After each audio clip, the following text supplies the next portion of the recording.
Hi, everybody. Welcome to All the Forbidden Things. This is the show where we talk about all the things we're not talking about or ways that we're not talking about them, even with our closest loved ones and friends. Today, I have the pleasure of interviewing my dad, Larry Davis. I've known him my whole life. and he is an engineer and a very intelligent one. And I've always known you to be an extremely reasonable person who thinks everything through very like logically and analytically. So you definitely live up to that stereotype, but in a very warm way. You're a very loving person and a great dad. And I thought that we would talk about the role of logic and reason in one's life, but specifically in terms of faith. My dad is a Christian and has been since you were a confirmed Christian since you were, I think, 18 or so in college. 16. Okay. Call it 16. And I was raised that way and still have a faith in God, but I don't identify as Christian at this moment in time. So I want to talk to him. A lot of people that I know, including somebody who's on the podcast, has mentioned that your use of science and reason to understand faith has helped strengthen their relationship with their faith. That's So I, encouraging. yeah. So I'd like to talk about that. And I also want to talk about it because I think that there is a lot of perceptions out there that people who are Christian or Christian conservatives, you tend to vote conservative, are not using reason and logic and science to understand their decisions or the world. And I think we will probably be proving that wrong. I know we will. Without further ado, hello. We usually start off with a very fun question. Nobody else is going to be able to enjoy this question, but my mom made two amazing desserts. She made a mandarin cake with a chocolate ganache, and she made this like Swiss kind of like pudding moussey thing that she brought from Switzerland, and she combines it with cream and everything. So anyway, we'll call it a mousse. Of those two desserts, which one was my favorite? Which was your favorite, I'm Yeah. guessing? Oh, the chocolate pudding thing. Why do you think that? Uh, because you like chocolate. No, it was actually the Yeah, cake. you like the cake better. Yeah, I like the mouthfeel of the cake and being able to dive It into a was cake. awfully good, There's there's no something doubt. dissatisfying about when you get through a pudding, you're like, well, where's the meat? Well, and where's the rest, Yeah, right? It just exactly. slips so It down, slips down too down so fast. fast, you wonder where it went. Okay, so I'm gonna guess yours. I think yours is, oh gosh, now I can't decide because I was gonna I'm say not sure I can your decide. yours is that because you mentioned it first, but also I think, oh gosh, I don't know, but then you had a second piece of that other No, cake. the cake was awfully good. I Okay, think I'll have to give it okay, the it's the favorite. Just cake. It's the okay. cake. Okay. All right, well, we have officially broken the ice. We can go off to the races. Are you ready? I am ready. Okay. So let's start with when you became a Christian. That was probably around the same time that you started figuring out how you like think about the world and became more of a like analytical person interested in the maths and sciences. Well, I was always interested in math and science even as a Yeah. little kid. Okay. Okay. But, well, let me just give you a little Yeah. background and remind you Perfect. how. So I grew up in a family, I was one of five kids in a Presbyterian family, old line, mainline Presbyterian church. And we didn't talk much about the gospel, the simple fact of Jesus dying for our sins, that he rose from the dead, and that's the central tenet of our faith. It was sort of almost like we got lots of Bible stories and things like that. And so I didn't really have an awareness of the core message of the gospel when I was growing up until they have this thing called communicants class for kids that are like seventh grade, eighth grade. And I went to that class, but it moved me not at all. it was like not very interesting. But what happened later is when I was in 10th grade, uh, there was a youth group at the church, and they had this couple that was leading it. And I was not going to it at all. So there was, I was of all in Boy Scouts to a certain extent. I didn't really like it that much, but I did anyway because my dad was a scoutmaster and all that. So anyway, but this girl invited me to come, and of course, for a young You had a guy, crush that's a on her. fairly no, not really. She was like a year older, Mm-hmm. but she invited me, and of course, that's persuasive. Mm-hmm. And I went, and I was just, it was a really miraculous thing. It was like I just felt like I felt they loved me and they and all that, but I was feeling directly loved by Jesus. Oh, wow. And they communicated the clarity of the gospel for the first time to me. And that's like a really weird thing to say because we had been brought up in the church. I remember listening to stories when I was in grade school about Moses and all the rest, you know. But that simple thing. And so that group became my focus of my social life and everything. And when I was, and it was just like roughly around 16, 17, high school. And so that was when I really sort of came to faith. And you know, reason, like you're talking about, had not much to do with it. Mm-hmm. I just felt like grabbed by the Lord, and it was almost not my doing. Okay, so then I go off to college, and this is MIT, right? And it was the weirdest thing because when I showed up, you show up and you have no clue what's going on, and you're wandering around campus. And if you've ever been to college, you know sort of what I'm talking about. You're just freshman, that's totally wide-eyed and whatever. And they have rush week at that point. And I said, yeah, I'll just go to rush week, and in the big great court they have that. And so I went with this fraternity, and there was this guy in the fraternity who was a Christian, and he sort of shepherded me into this fraternity. And he was going to a Baptist church at the time, and he got me involved in that church. And so I stayed with it, and we had a small Christian group within the fraternity all 4 years I was there. And so that was really interesting. But that held me, it kept me in the faith. But even then, I'm at MIT, but I didn't, the notion of backing up your faith with science and all of that that wasn't a huge role for me. Mm-hmm. I was getting discipled by the pastor. He would have a group of young men, uh, studying together and just talking about the faith and all that and challenging us and all that. And that was good for my growth as a Christian, but it wasn't anything to do with reason and all of that, like you're talking about.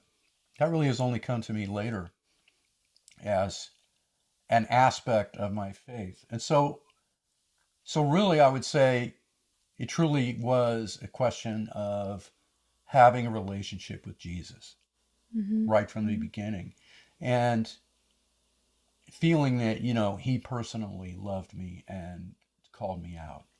Um, so that's weird, right? I mean, because it's like I really am a very cerebral guy, very logic oriented guy.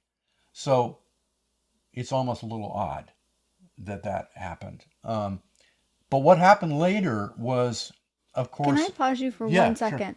Because I want to talk about, so that's really interesting to point out is that part of what made that spiritual experience so distinct and meaningful was that it was unique. That you were not somebody who was going about having very spiritual experiences or anything Yeah. metaphysical. It was like this really huge moment that came out of nowhere that did not align with your personality. Right. A I little did bit. Well, I mean, what did it also, can you describe kind of what it felt like or what that was metaphysically for you? Or was it just like a a feeling of feeling of love, like a it was feeling knowing? that I was being loved in a way that I Mm, never had been. mm-hmm. I mean, And you knew it was God. and I felt it was coming from God, not from the people. Mm-hmm. Although Mm, they were very kind and loving, but it was. I Yeah. don't know. I just had a sense of that. Yeah. So that's, it's not something I can I know it's not very not communicate. explainable. Yeah. I think what often happens, and it's a temptation for all of us, right, is you have a worldview or something, and it's easy to backfill with some reason. Uh, Mm. you come up with a confabulation. What is it? Confl- Configuration? no. The psychologists have a word for it. It's where you invent something that's complete rubbish, Uh, but it sounds logical to you, to mm. back up what you're thinking. And this is what happens, I think, to a lot of intelligent people, is we can get on to a thing, and so then it becomes, well, how do you know it is true? So, so how do you understand truth in the world? And that's a little bit of what I think you're getting at. Mm. Here I felt I had a spiritual truth in my life, right? But it wasn't arrived at through reason directly. Mm. Mm-hmm. But I also found that it's not opposed to reason. Mm-hmm. And there's a reason has a very strong place in the Christian tradition.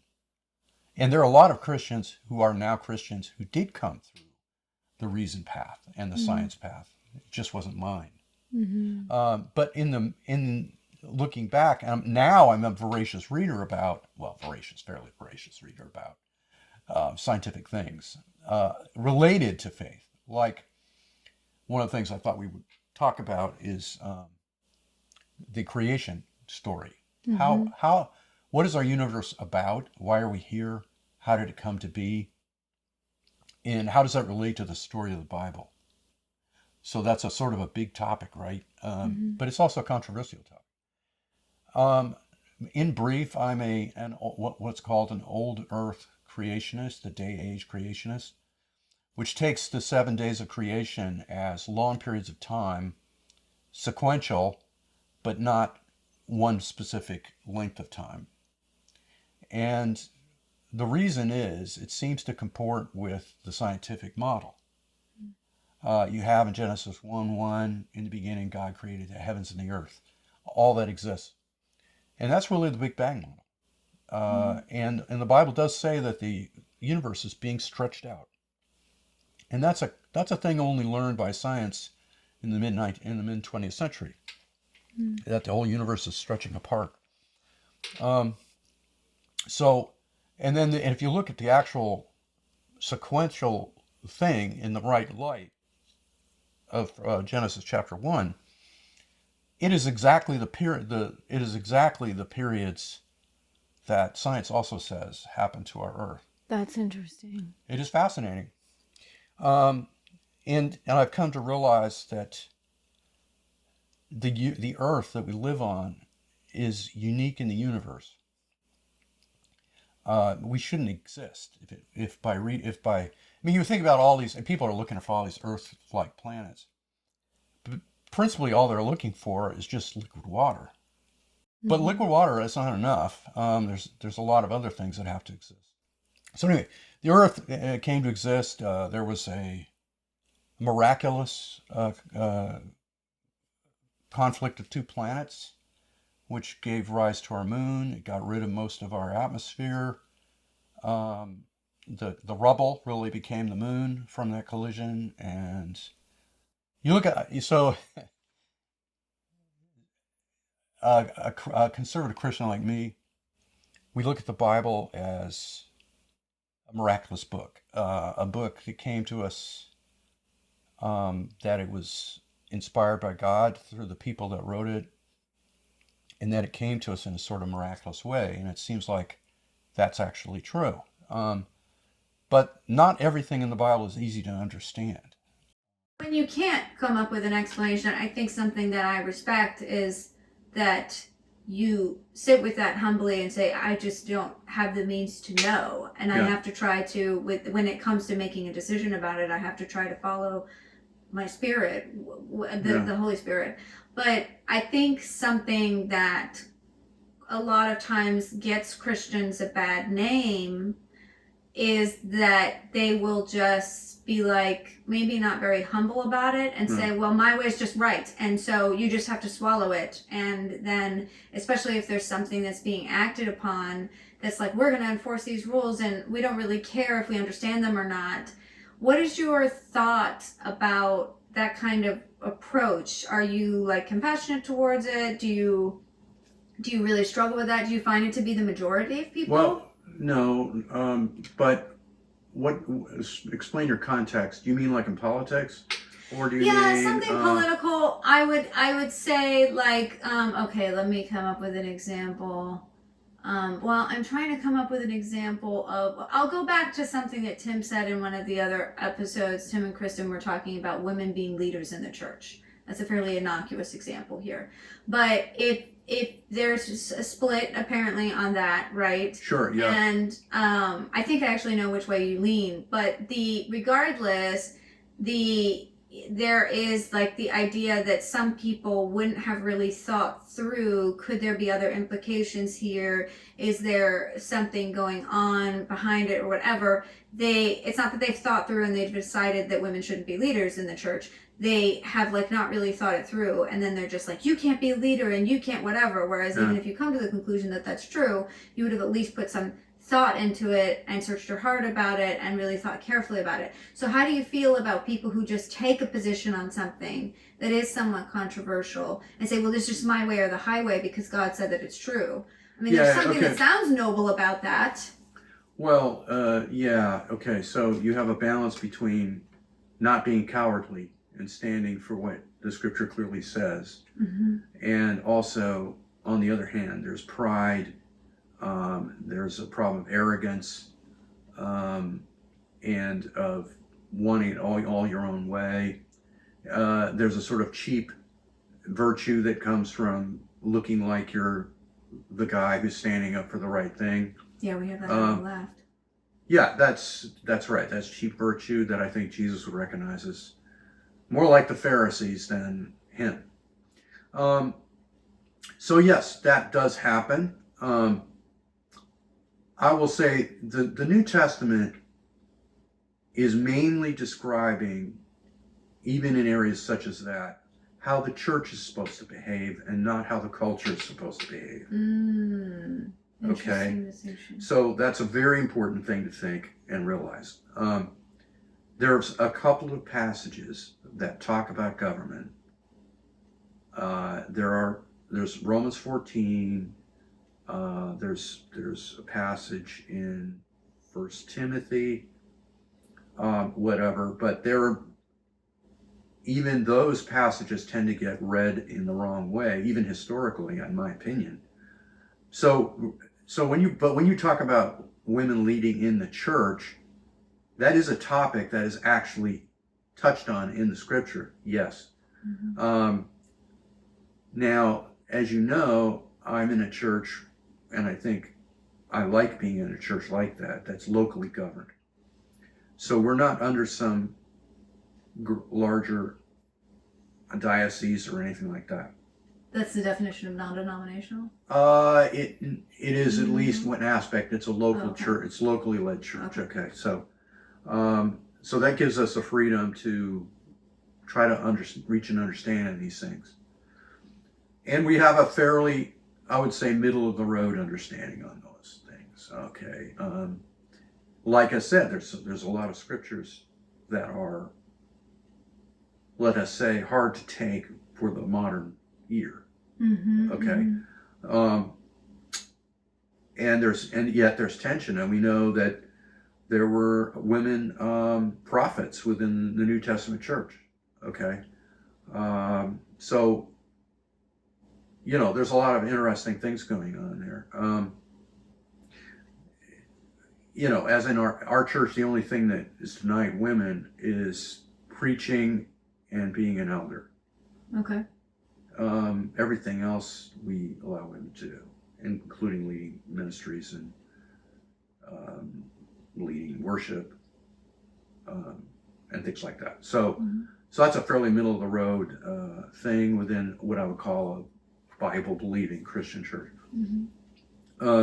But there's like Mom and I were talking about this. It's like a lot of charismatic churches have women preachers and things. I mean, which is odd because they're sort of, in a sense, super conservative. Yeah. Uh, they're like to the nth degree in a way, but yet they have that. So it's Yeah. so I mean, humility is required. Am I so sure of my position that I understand God's heart in this area, in this particular culture right now, and no one else does? Well, no, that's kind of not a good way to be. Yeah. You're not teachable. I mean, if you look at the requirements for a leader in Titus and in First Timothy, it talks about not being argumentative as one of the principal, being calm and being, able to teach means also teachable yourself. You're willing to learn. You are willing to be corrected, and you're accountable to the other guys who are leading. So this arrogance thing is really worldly. It's a very non-Jesus thing. So, Do you, this is the last I'll touch on this point, but do you feel like there is a problem in the church or yes, the conservative Christian community that is out there that is visible right now with that humility and with well, that's a human problem. no, I don't mean Yeah. that it's specific to them because it's rampant on the left as well. Sure, But, I don't mean just the left. I mean all churches of all stripes, oh yeah, whether quote liberal or quote conservative, all have arrogance problems. Everyone does. Okay, we all have every arrogance person problems. does. Yeah. So yes, it's a real problem. Yeah. Do you think it's more so right now, than No. it was before? Yeah. No, absolutely not. No, Yeah. I see it's fairly unchanged. Well, you can see it in individuals in your own group. I mean, it's much easier to see in someone else than it is to see in your own life, right? Yeah. But you can see it. You can see it in your own friendship circle or your fellowship Yeah. circles, your communities. You'll see those who are sure they're right and whatever, and other people need to hear about it all the time. Yeah. And, Well, I think there's some people who seek identity externally. I mean, I struggle with that. Everybody sort of struggles with that somewhat. But when you are part of a fixed specific religion, because it's different if you're sort of an agnostic or atheistic group, yeah, because then you find that identity in something else that's a dogma. But there is a lot to go off of that you use this behind you to feel like you have stability and that you have whatever, but you're using the dogma, not necessarily that faith itself or yourself to do it. So I think it can be easy when you have a group, and I've seen this with liberals, the more dogmatic that it becomes, the more people use that thing as their way of propelling their little getting on a and it's a self-image thing. One thing I think, how do you navigate being firm in your belief and willing to stand up for them, but not being arrogant? That's really... Well, here's an interesting thing I found as an engineer, and how I behave in like a meeting when we're talking about things. Here's why it works. It works because everyone in the meeting needs this machine to work, right?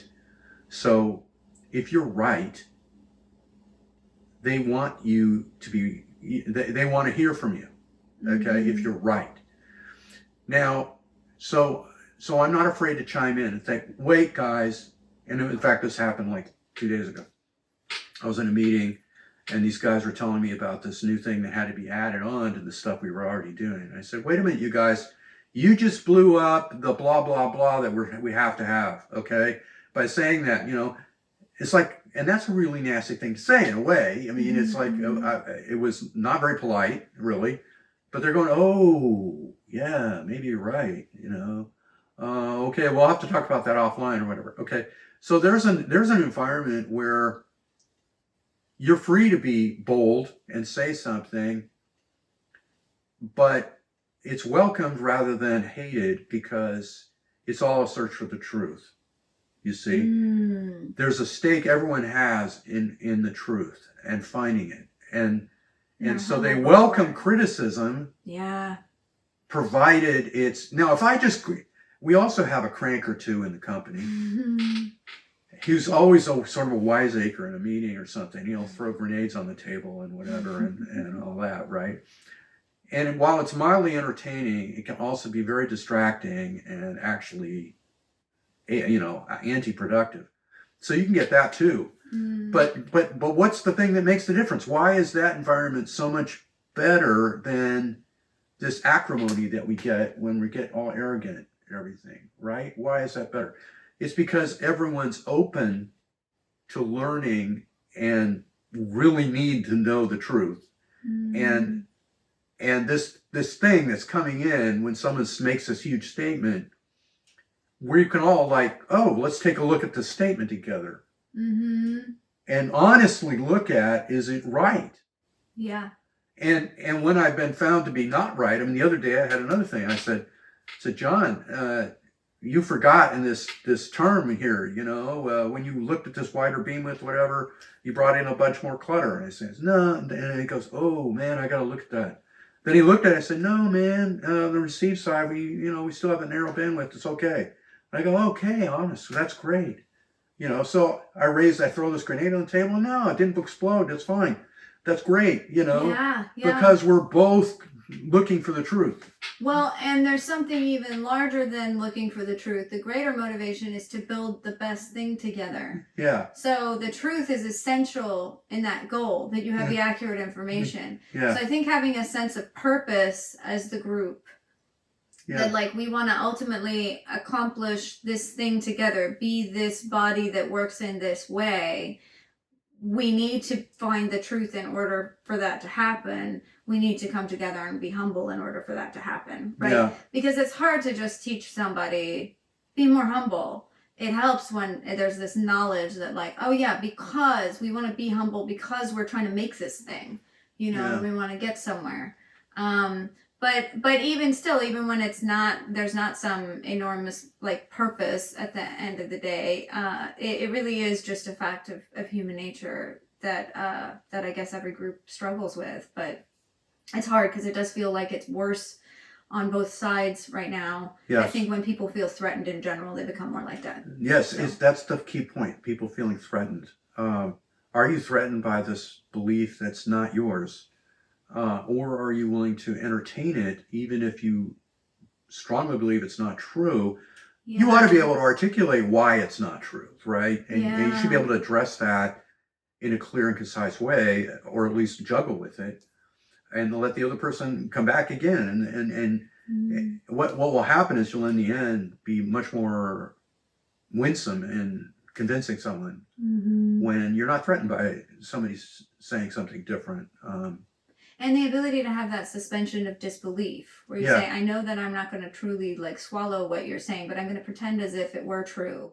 How would I go with you on this journey of what you're thinking? And how would I, here's some questions on that journey, start to find little like walls that I'm hitting that I want to know more about? Well, and it's fair enough if someone throws something out and you disagree with it. It's fair enough. So the question is, you can ask a question. Well, if you say that, then why is this true then?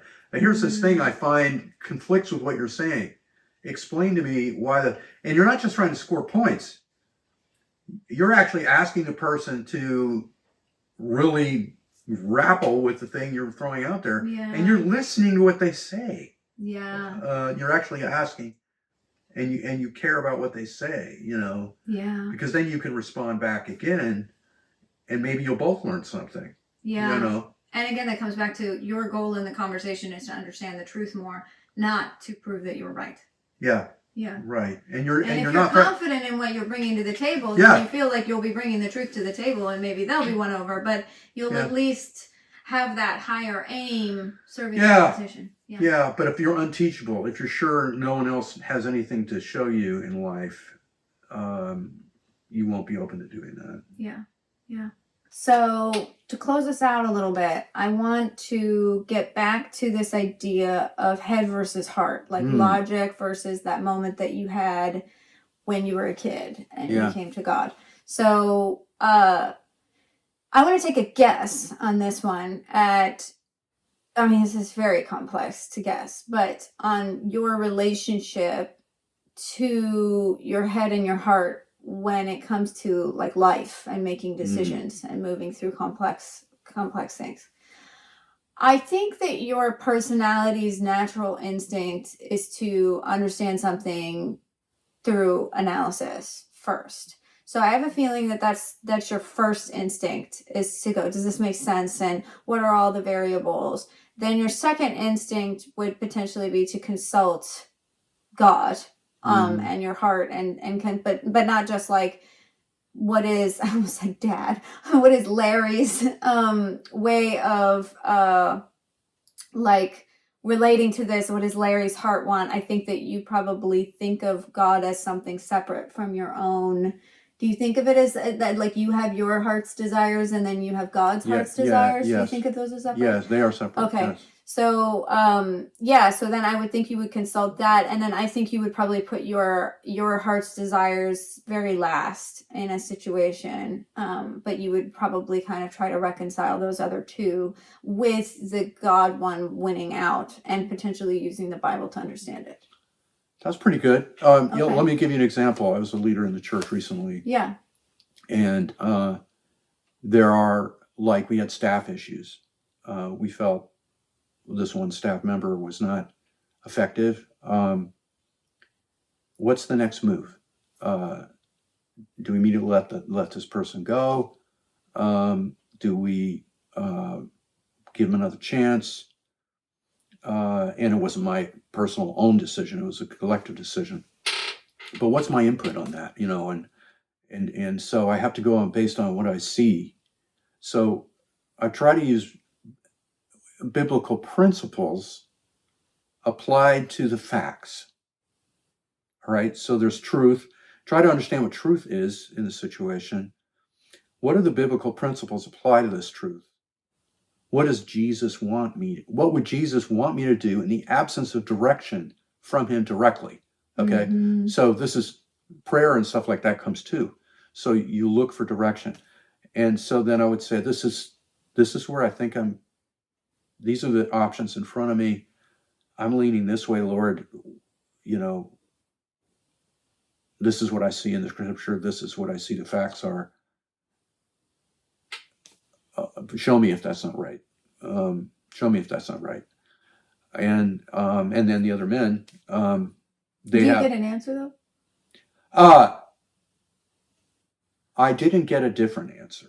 I'll say that. Okay, but you do feel like there is something that converges after that prayer where you say, "Okay, I've landed on this thing for now." Yeah, yeah, Okay, yeah, for most of the time. yeah. And a lot of times you can see God working through the other people in your group Got it. because you're not in isolation. You're not alone. He's put you there with these other folks, and you're accountable to them. Mm-hmm. So it's you listen to their wisdom, Mm-hmm. and you judge whether what they're saying is wise, right? Mm-hmm. So, but having found that it is, and they have a strong consensus, and you sort of agree with them or whatever, you reach a consensus that you can come in. So it's really a joint thing. It's bringing it all together. It's bringing logic and reason in service of higher principles that you find that serve your heart, but also what you feel is God's right and wrong, right? Which is the ultimate. So that's kind of like how I see it. So It's a whole ball. It's not the one thing. biblical understanding, the values that you've already established, are sort of the wall around the possibilities, and then and the logic is how you understood the map in the first place, right? And then Yeah. you have the wall around this is what's possible for us, how to respond, and then you have the prayer, if you will, that comes in, that's seeking of Yeah. guidance as to what part of the possibilities you pursue, and you can kind of combine minds about that process. Well, I wouldn't call it yes. My only quibble with what you said is that I wouldn't call it a wall. I would call it a what principles, like principle of love, truth and love, Like a grace. filter. Say again. More like a filter then. A filter, yeah, Yeah. or just Materials. there. It's principles. It's Yeah, that makes sense. like we have rules of thumb or something, maybe in engineering or whatever. It's like, Mm. is this a loving thing to do? Is it an honest thing to do?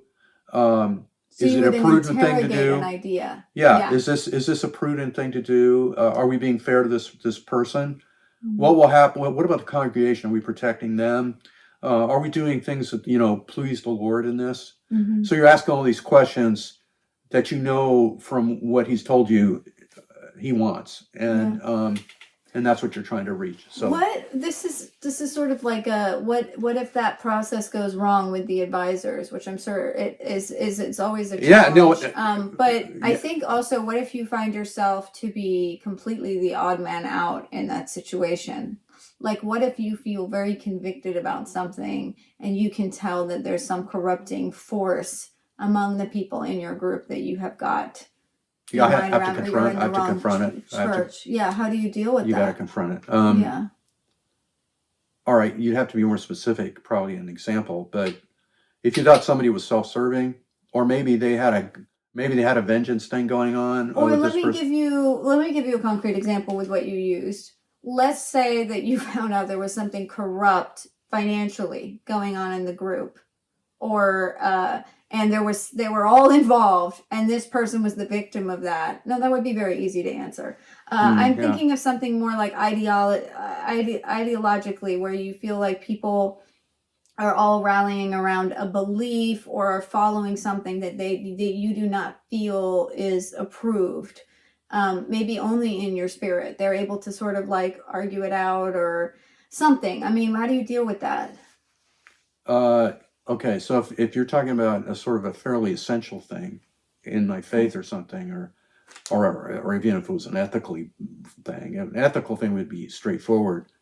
But if it were a doctrinal thing, depending how core it was, I would resign. Okay. Uh, uh, Potentially, the worst case would be I'd leave Like the church. quietly. Yeah. I emphasize quietly because people too often they pull the walls Bring down when someone they leave. down. You have to always be willing to understand that you might be wrong. Yeah. Yeah. Yeah, you might be wrong. And you don't want to. Yeah, you don't want Wow. to destroy something. Um, so that's probably what I would do. If we're just one person, and one of the things that's I will say this: the group I was a part of have been a part for the last 20 years. Exceptional, just exceptional. Mm. Because that's not always the case. There can be self-serving. There can be, empire building. There can Yeah, be, that's kind of what I'm thinking. that has to be confronted. Power That stuff. really needs to be confronted. Yeah. That's directly unbiblical. It's really wrong. So that if you're a leader, you just have to confront it. Yeah. You can't let it stand. Yeah. And if you have clear principles, it's easy to spot it. It should be. It should be. But factions forming, things like that. I Yeah. mean, that Yeah. was already in the Corinthian church, and Paul's totally mad about it and angry, and it's just as bad as if somebody's committing adultery, really. So Yeah. so Yeah. so back to your ultimate question. It's a ball. It's a big ball of things. You're trying to unify all aspects of truth, not just logic only, but the rest of it. So that's how you Yeah. unite, And in unite, community. unite head and heart together. Yeah. That's really interesting. Well, is there anything else you want to add? No, I've talked too much already. I have a sore throat. Well, thank you for joining us. That was awesome. It's a I great really talk, appreciate sweetheart. it. Thank Yeah. you. All right. Bye. Bye.